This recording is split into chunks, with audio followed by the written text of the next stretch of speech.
Good afternoon, Sports Insanity Network fans. It's Mark Oldopsky Halpern, along with my PIC, Danny Boy, Vice President Danny Boy, Vice President Danny Boy, Vice President Danny Boy, Reginald, Dan Ryans. How you doing? Hey, I'm good, Mark.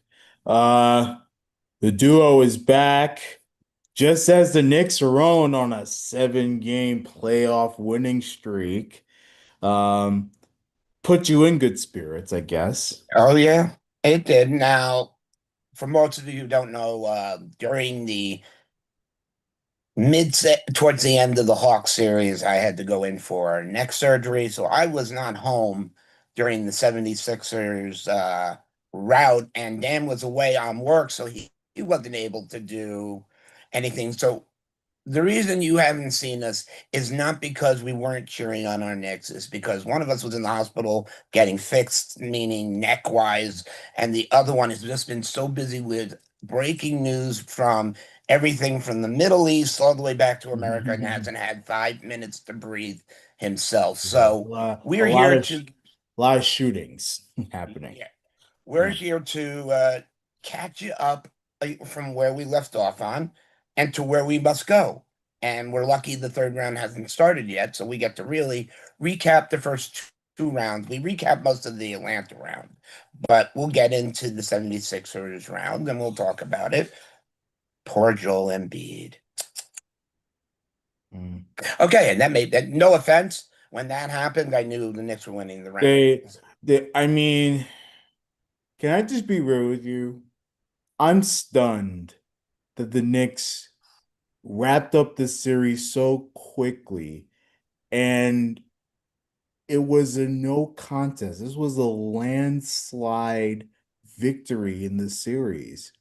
I'm And really stunned. I really thought, the effort that Philadelphia gave against Boston in that 7-game series where they came back from 3-1 down. You have Maxey, who's making big time shots, and Bede, up against all these bigs and he's making big plays. Edge Cone doing his thing too. Supporting cast. Nick Nurse has his team ready. Like I thought that this would be a 7-game series. The I fact had it at that, six. yeah, the fact that the Knicks were able to wrap it up so quickly and so decisively was incredibly shocking. But of course, as Knick fans, I'm not gonna cry over it. This is No, because great. This is and the, amazing. Like, and the great thing about it is they're not slowing down. They're practicing every day. yeah, They're not taking any time off. They're back at the they're back at the where they're practicing at the Garden or either up here in Westchester, whatever. They're practicing every day yeah, just to keep fresh yeah. because the next series is going to end and then we're ready for the time Dan and I have been ready for the ECF. And Dan, for our listeners, what does the ECF stand for? Conference finals, the Eastern Conference Finals. And we know the Knicks are going to be there. Who do you think is going to be the other team the Knicks are going to face? Well, last night, had Detroit won, I think it was gonna go 7. I don't think it's gonna go 7 anymore. I think the Cavs can wrap it up in 6 because all the momentum right now has shifted towards Cleveland. Cleveland had a solid 2 games at home, and then they came back into enemy territory on the road and stole one in overtime. I think the Pistons were up by 9 in Mhm. last night's game with about 2 minutes to go.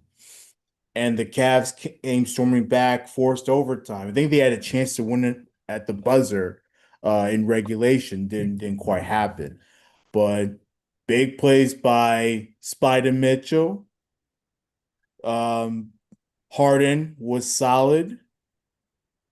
And then a lot of sloppiness coming out of Detroit. I don't know if this series goes 7 for Detroit to try to win it. I think this is going to be a Cavs series victory. They have owned their house at home. And, the Pistons, they've lost three in a row. Right now, they look spent, to be honest with you.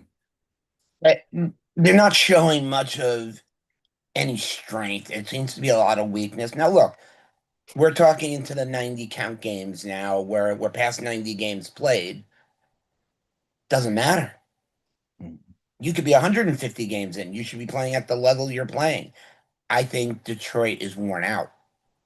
Yeah, I think they're tired. And I didn't think they thought this would even be a challenge. Hats off to Cleveland. yeah.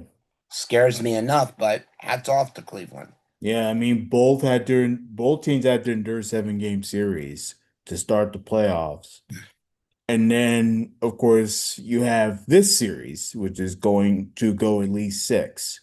So now all of a sudden, you have these two teams. Whoever wins the series is going to be dead exhausted, for playing so much. The Knicks are going to be well rested and hopefully healthy. Yeah, OG Anunoby had a it's a tough, big scare. We'll tough, get into that. That's a big scare. hamstring. Again, get to it. But we're thinking about. I'm always thinking about. Hey, look, how can we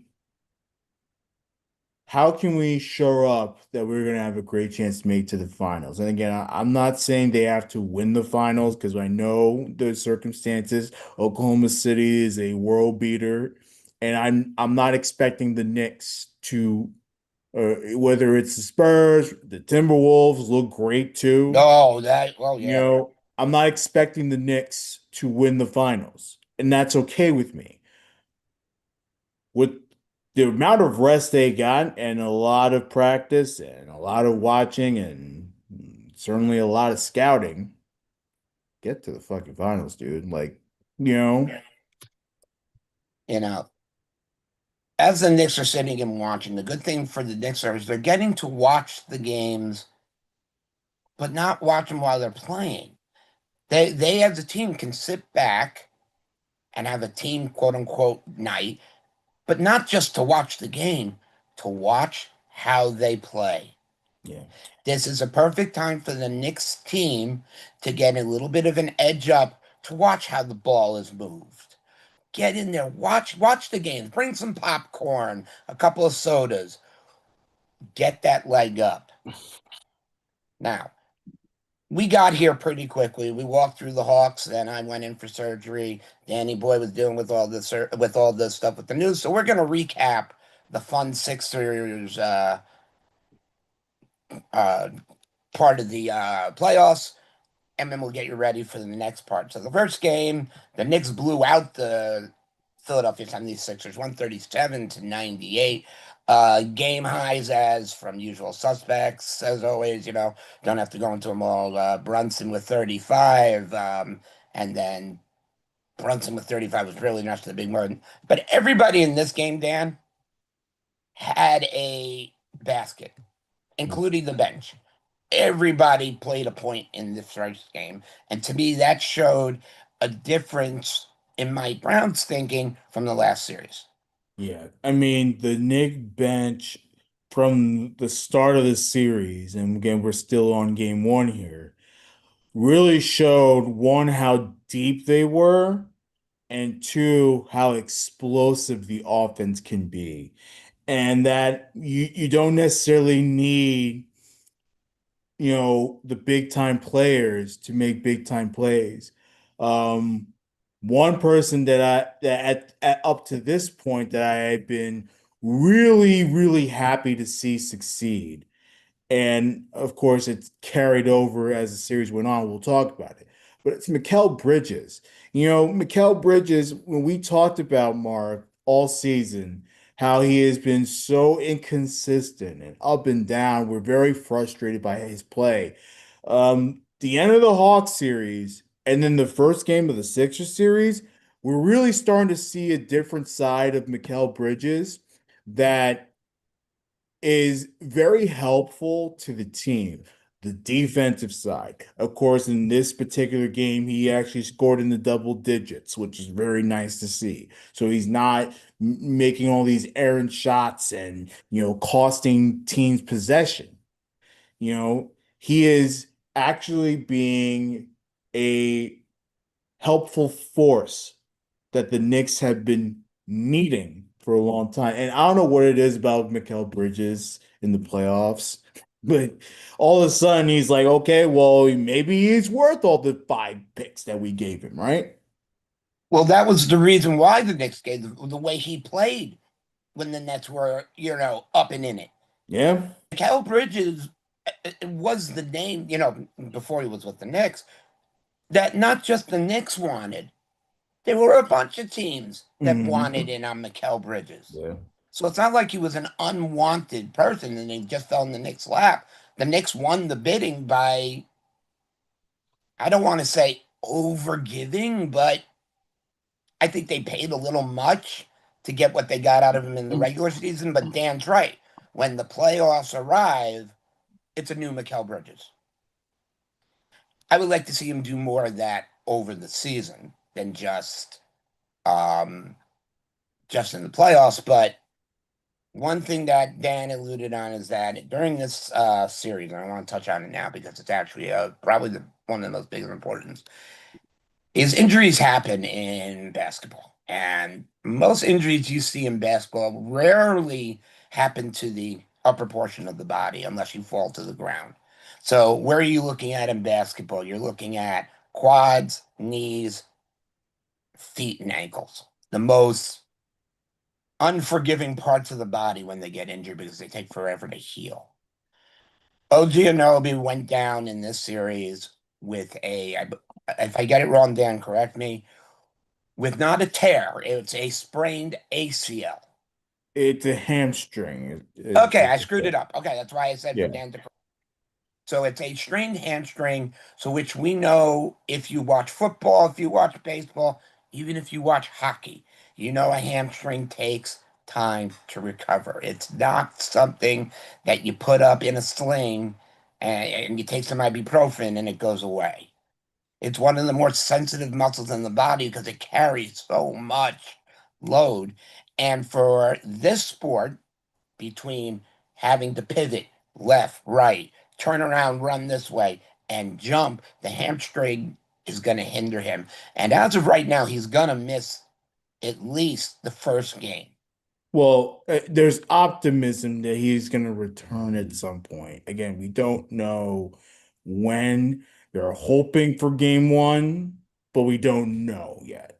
He Right. did return to practice. Um,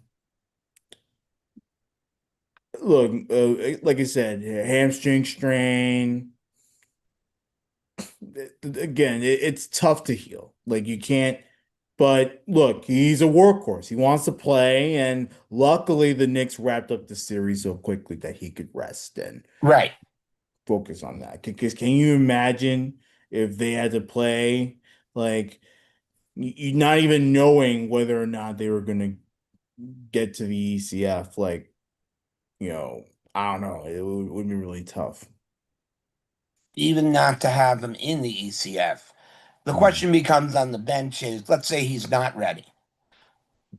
Who are we going to put in that spot? Now, it's not like the Knicks don't have options. The Knicks have plenty of options. If it's me, I'm going to be looking around like Alvarado to take his spot. Mhm.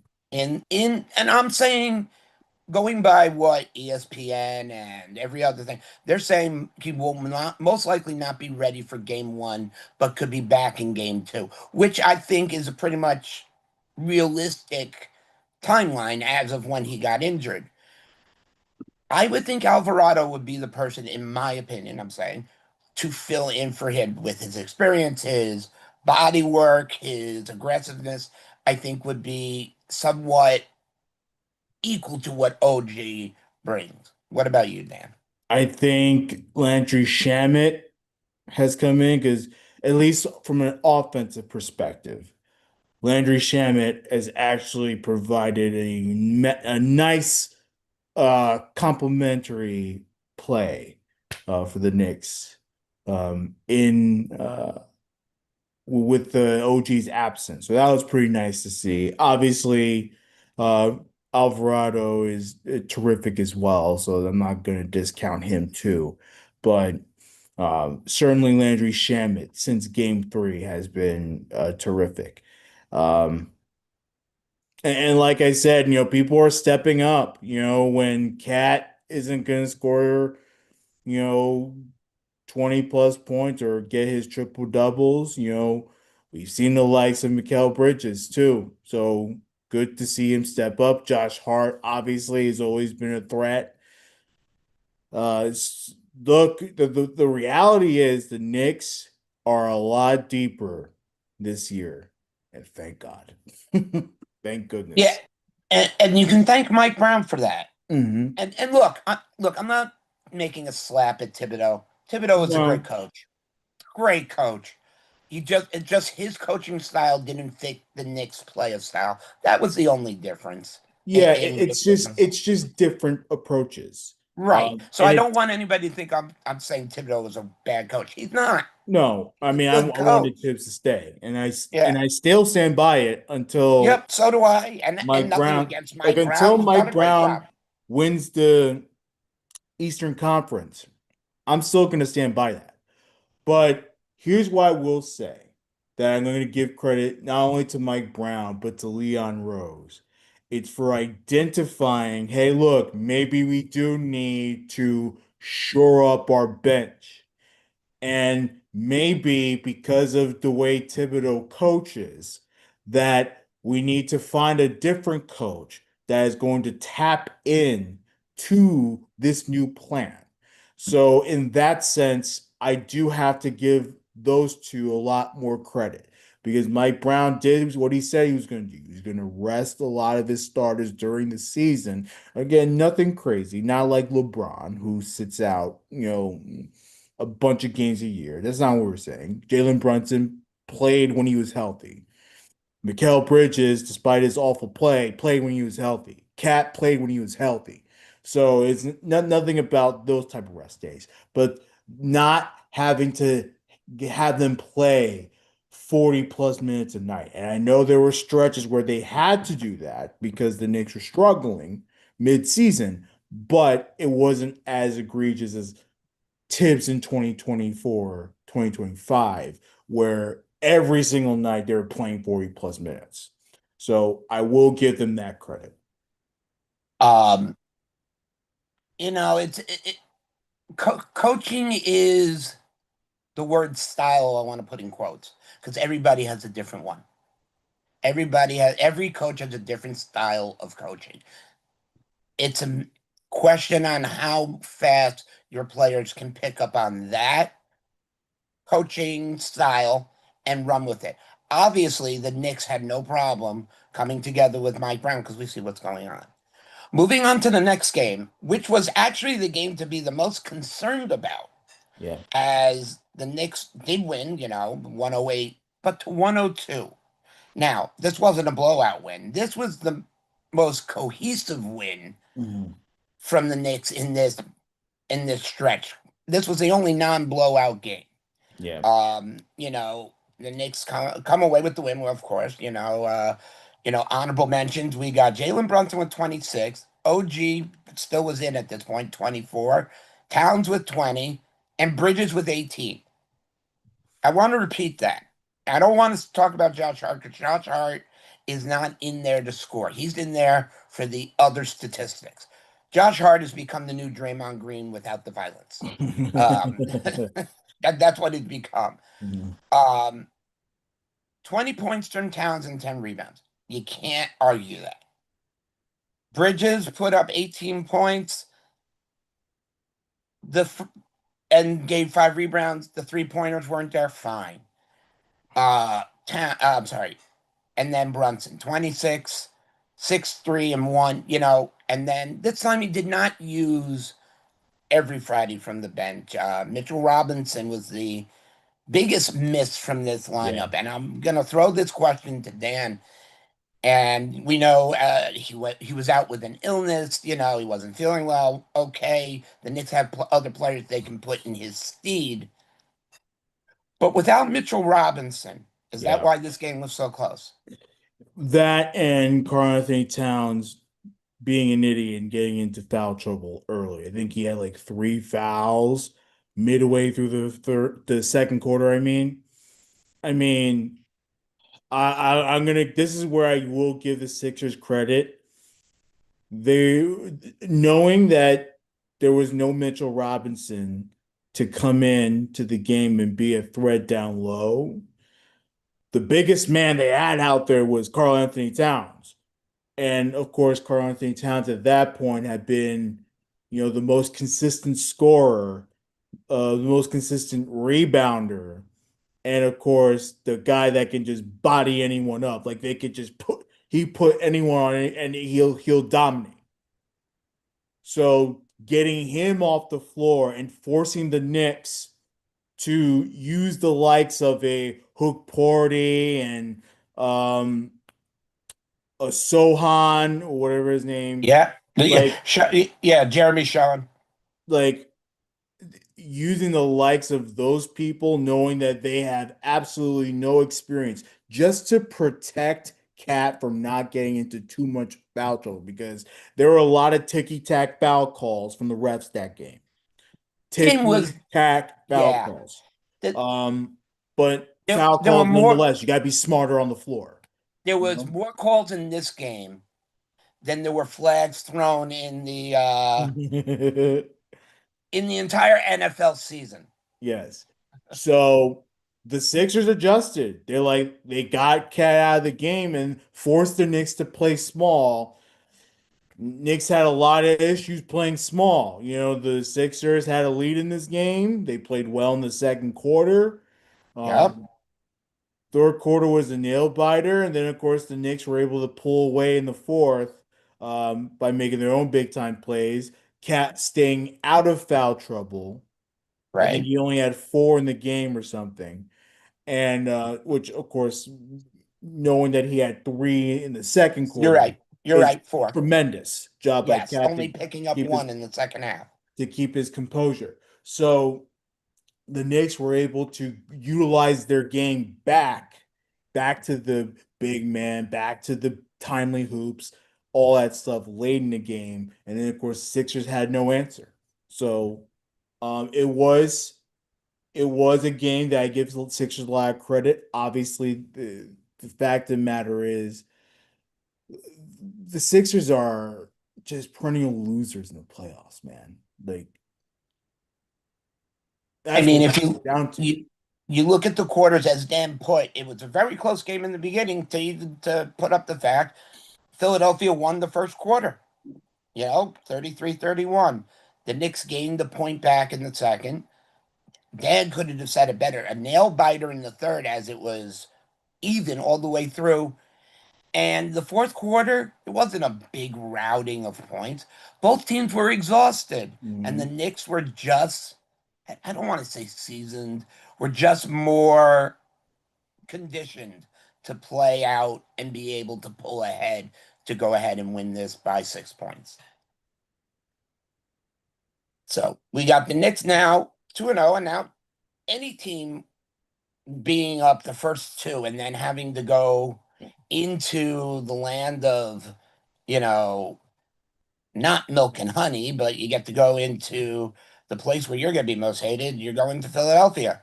And everybody knows it's not a secret. New York and Philadelphia, whether it's football, basketball, baseball, hockey, it's violent. You go with Kevlar on, not the players, the average fans, because New York and Philadelphians don't mix. You want to see a good viewing of it? Watch a Philadelphia Giants game once in a while and just watch the tailgate. There's more action there than there is on the field. Okay, as we get into the third game of the series, the Knicks won a little bit better, 108-94. Philadelphia did put up a little bit of a fight, but not as big as usual. Game high again, Jalen Brunson. Honorable mention, Dan, yet again, the man who comes alive in the playoffs. Mikal Bridges, 23. But here's the problem. You have your big guy only with 8 points. 12 rebounds, fine. What makes the decision to stop him shooting after 8 attempts?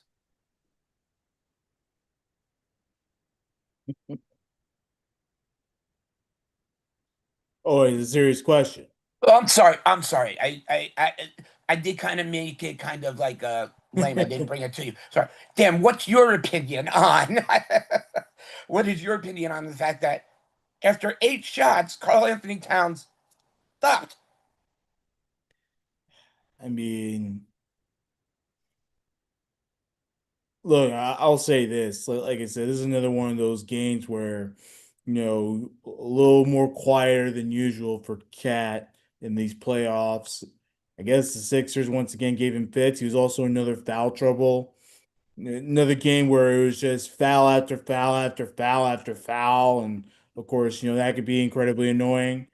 Um, I mean, Cat's got to call for the ball. At the end of the day, that's what it is. Like he's got to want the smoke.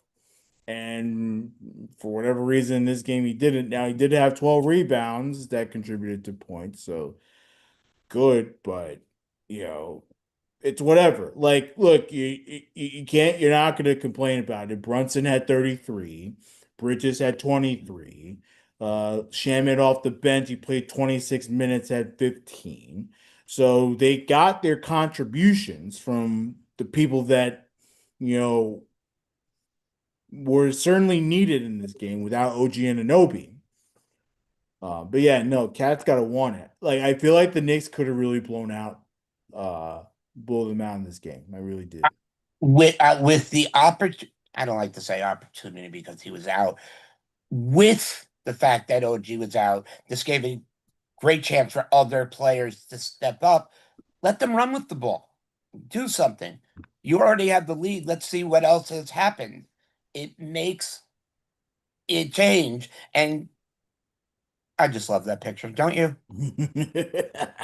I need that right on my wall. Yeah. Well, I mean, they're already creating t-shirts over this, so it's like The t-shirt I'll wear, but anybody out there, whether it's Beckett, Anthony Laparo, if you're listening, I know you are. Get me a double autograph. I'll pay full price. That is the poster shot of this series. I Joel mean, Embiid getting wrecked. look at his face. He's like, why? Like and look at Mitch. It's such a power move, bro, with Yeah. that dunk. It's just And look, Joel tremendous. Embiid isn't, I mean, Joel Embiid isn't the Joel Embiid from a decade ago. We know that. Look, he will go down as one of the best centers to play the game. He's definitely a Hall of Famer at some point, but Mitch Robinson it owns the picture, Yeah. owns the poster slam That was of the that was series. a beautiful, beautiful sight. Right. Real quick, Yep. back to this game. It was only a 14-point victory. It wasn't a blowout. Right. Sixers did have a good first quarter, a decent third quarter, so they kept it close. But like I said, the Knicks are deeper than the Sixers. The Yes. Sixers are relying heavily on the likes of Tyrese Maxey, who had an okay game. You're playing 44 minutes, 17 points. That to me is not enough. The fact that your leading scorer was Kelly Oubre, again, he fine player, but no, I need to see Embiid get like a 30 pop or Paul George with a 30 pop. Give me Edgecombe, I think, had an okay game based on expectations and stuff. The Knicks are deeper. The Knicks went to their bench. They got contribution from their bench. And that was the difference. And this game, a great game by Brunson, great game by Bridges, and he kept the Knicks rolling. Even the bench. Dan called out Shemet, and everybody had something. It's just the way. the Knicks are playing in these first two series that this just makes you feel well inside, but nothing's going to make you feel well inside until we go to game four, which, game four had its own sauce. Let's call it what it was.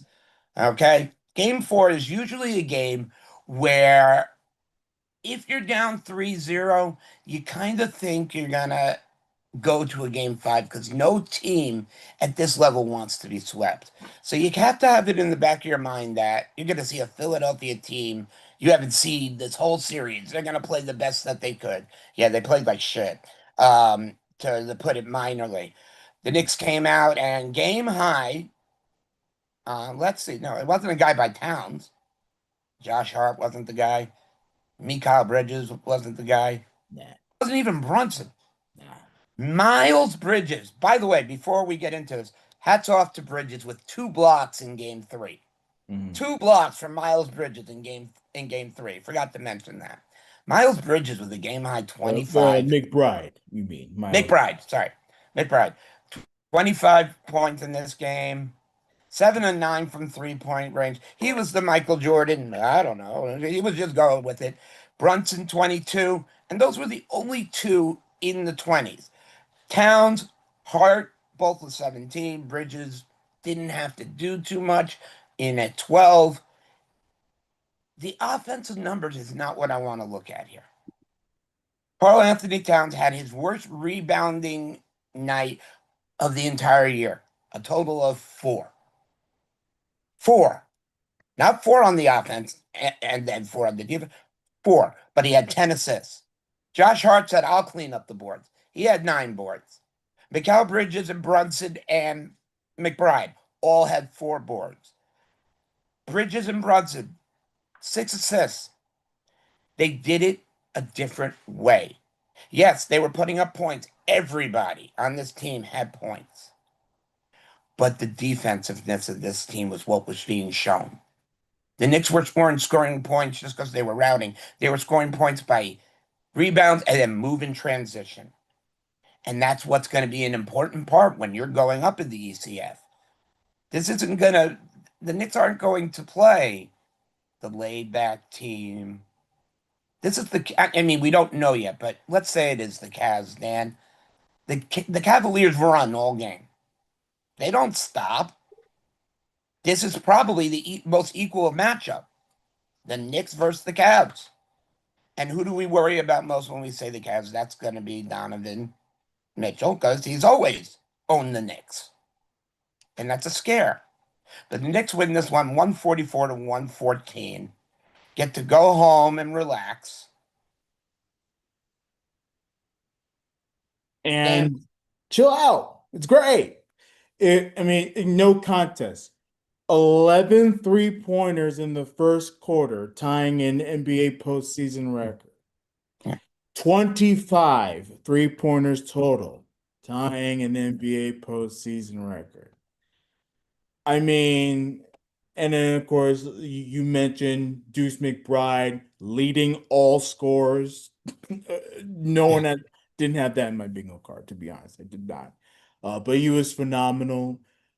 After that first quarter, I think the Sixers just gave up. They're like, I don't know what else to do, Like, I mean, 43 in the first quarter is a statement.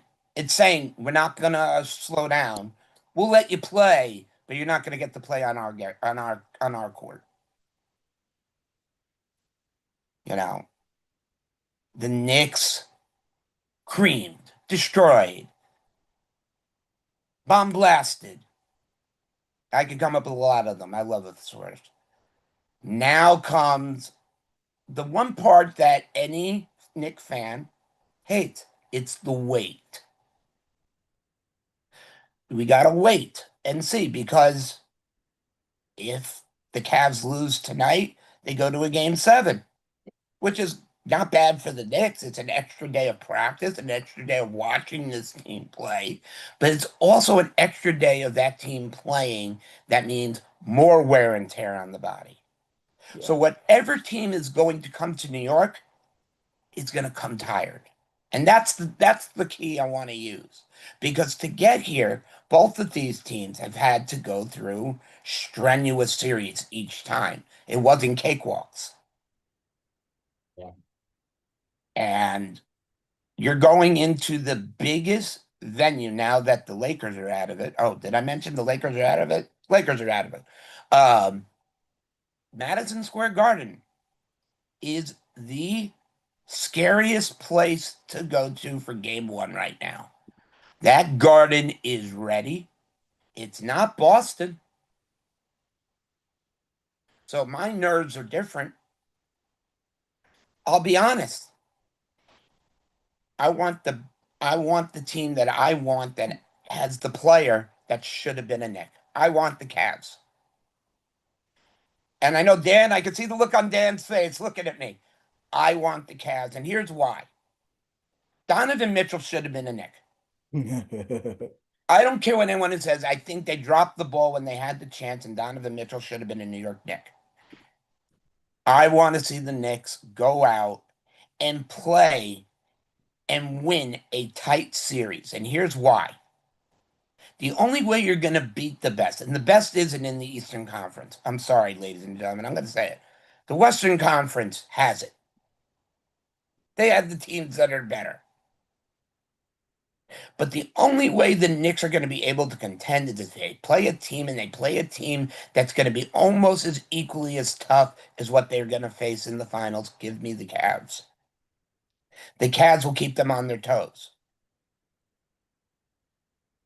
What do you think on that statement, Dan? I want the Cavs too. Because only because Detroit has clowned the Knicks all season. And while yes, Detroit is struggling in this playoff, obviously because of inexperience, and of course the fact that you're playing the best of the best in the NBA. You're not toying around with all these other crappy teams that we come to see. But the Knicks have been clowned around by Detroit, and I'm not afraid of Cleveland. Now that doesn't mean Cleveland isn't a good team. I think the Knicks and Cavs, if they were to have a series, would go 7 games.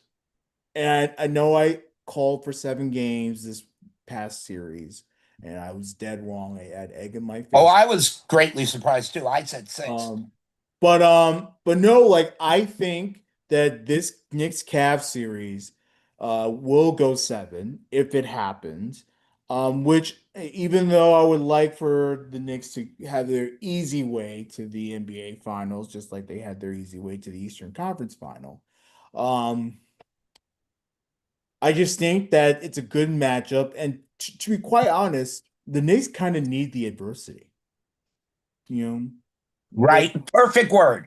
Perfect word. like okay, so Donovan Mitchell's gonna punch us in the mouth. So what? Well, It's let's see how they one player respond. is not going to stop us.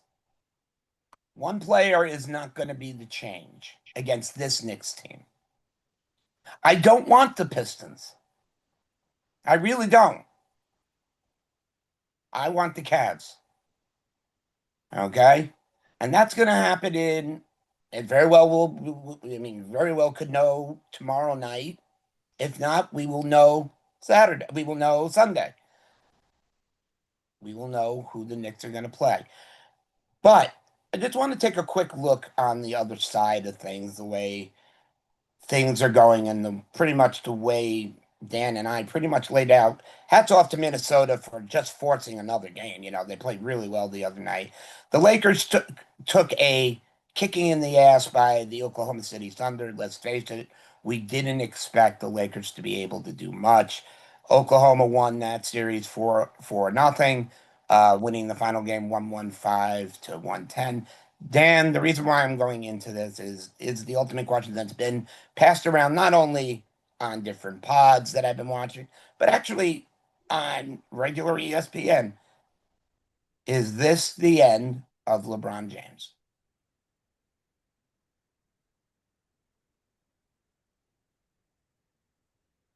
It depends.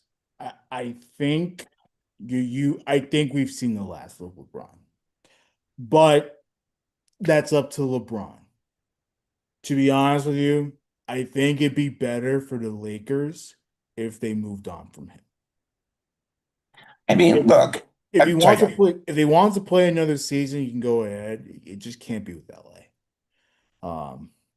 How that's going to happen, again, that's up to him, you know. But right. I think we've seen the last of LeBron at the very least in LA because he he won a championship, but let's be honest, like, a lot of people contributed to that championship. Um, Yes, he has really he other than that COVID tournament nonsense, he hasn't really done anything for the Lakers other right, than give them notoriety and all that stuff. So um, I think it's time. right. I'm not going to be the guy to say LeBron James is not one of the greatest to ever play the game. He is. Jordan will always be on top of LeBron, in my opinion, no matter how many ways you want to explain it to me. He'll go into the Hall of Fame well deservingly. He owns a ton of records that are going to be hard to beat. Some of them can be, but we'll give him his just. But go out graciously. Don't go play another season and go down horrible like this again. This is not how you want to be remembered. You want to take an example? Look at Tiger Woods. Mm. His legacy is destroyed because of stupid choices. Make the smart choice, LeBron. Yeah, I Retire. mean, look, not everybody is going to have a Michael Jordan moment where you can retire, leave for a couple of years, play a completely different sport, which obviously LeBron didn't do, but you get my Thank point. God. And then come back, win three more championships, leave, then come back again and still play somewhat good, right? LeBron doesn't have that, So, and that's okay. yeah. So, and then we throw it. So we know the Thunder are going to be team number one in the Western Conference Finals. Right now, the team that should be there, the San Antonio Spurs, are having a little bit of trouble with the Minnesota Timberwolves as they've been playing a little bit better. San Antonio leads that series 3-2. They play tomorrow night at 9:30. So we pretty much could know tomorrow night what the both final situations are going to be. In all habitats, it should be Cavs Knicks, Thunder's Thunder Spurs. Now I'll give it to you. I'm gonna be nuts going over Cavs Knicks, but I'm gonna be watching that Thunder Spurs series very closely It's because that's gonna be an exciting series. Not to say the Knicks won't be, but there's gonna be a lot in that series. Wembyama versus now you can't just say Wembyama. Come on, I mean, yeah, the guy is almost 25 feet tall. The Spurs versus the Thunder is what it's meant to be, and it'll be fun and exciting. As for the Knicks, we will know very soon. Again, as I apologize to you that Dan and I were not here, as we both explained, one was getting surgery, that was me. The other one was so busy with news, but we will be back with you, guaranteed, Tuesday, 1 o'clock, to catch you up on what we have missed. There will be no more reasons for us to miss anything unless Dan gets called into the news network. That will be the only thing that's stopping us, and that's always a possibility. Please like, subscribe, hit that bell. You know you want to. Who would want to hear these two great guys talking about the Knicks? We know you're out there. Just all you have to do is let us know. Make a comment. You guys are great. Love listening. Something like that. So we know you're out there. Dan, where are they? Where are we on the socials? at Insanity Real. um, Facebook and X, and then of course sportsstandingnetwork.com on the website. This podcast, not only is it available on the YouTube channel, but it's available on the Sports Standing podcast feed, wherever you get your podcasts. And we will be seeing you next Tuesday. And you might be seeing a little bit more happy, or a little bit anger. But either way, you're still getting us because you're gonna get the truth. We're not gonna make excuses. We're gonna tell it like it is. For Mark Oldupsky Halpern, Vice President Danny, Boyd, Reginald, we're gonna say goodbye for now. We'll catch you on the flip side. Take care.